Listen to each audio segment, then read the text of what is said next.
Hello, my name is Kenrick Hopkinson, and I am a financial education specialist with Group Benefit and Retirement Solutions at IA Financial Group. I'd like to take a few minutes to talk to you about managing stress during the COVID-19 outbreak. The COVID-19 pandemic is a cause of stress and anxiety for both you and others. Stats Canada has concluded that over 50% of Canadians are negatively impacted by the stress of others in their household. By learning how to manage your stress, you are taking steps to improve your well-being. This will not only help you, it will also have an impact on your loved ones. Whether you're working on the front line, in self-isolation, or preparing to reintegrate into the workforce, the disruptions caused by the pandemic can become overwhelming and have affected how we function in our daily lives. According to the Canadian Association of Mental Health, the symptoms of stress include disruptions to your eating and sleeping routine, feeling lethargic, and the weakening of your immune system. Stress can also intensify existing chronic health problems, especially those relating to mental health, a topic which is critical but infrequently discussed.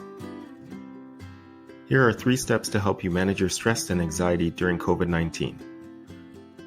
Step 1. Identify your stressors. Step 2. Get organized. Step 3. Take charge. When you experience high levels of stress, you may feel a loss of control, excess worry, and other negative emotions. Being able to identify these stressors is the first step towards helping you establish a plan. This is why we suggest you start a stress journal to take note of your emotional reactions to internal stressors caused by your attitudes, beliefs, and expectations, as well as external stressors caused by others, your environment, and the events in your life. Stress is a fact of life, but by identifying and understanding the sources of your stress, you've taken the first step in learning how to better manage it. As you go through this period of daily reflection, learn to challenge your thoughts that are unhelpful to you and start to focus on the things that are within your control. In the absence of usual routines and schedules, it is essential to maintain healthy habits. Ensure you are sticking to set sleep schedules and meal times, and don't forget to include regular physical activity. One quick and simple way to organize yourself or your family is to break up your day and allocate time for each of the following categories. This will establish structure, balance, and help to eliminate the feeling of chaos. Whether it's work, spending time with your family, or finding time for yourself, we all have aspects of our lives that we need to balance.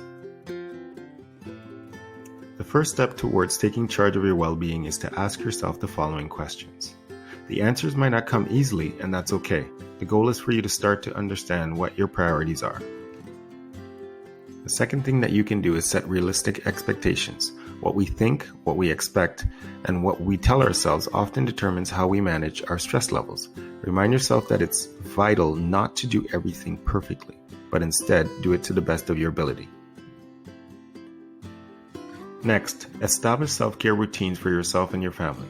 When we do not take care of ourselves, our worries and stressors can become heightened. Explore other self-management strategies which focus on mindfulness. Activities like yoga, meditation, art, or light exercise programs can help you manage your stress and feelings of anxiety. Take advantage of all the free information and resources that can be found online.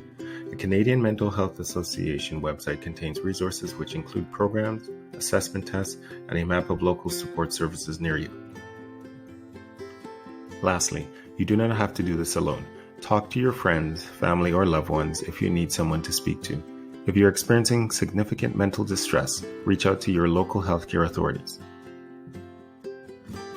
We hope that you take the time to get your plan started using the information that we provided you in the presentation. Start by identifying your stressors, get organized, and finally, take action.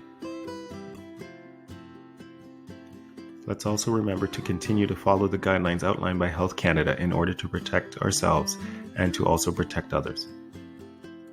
We would like to thank you for listening. Stay safe and take care of yourself and your loved ones.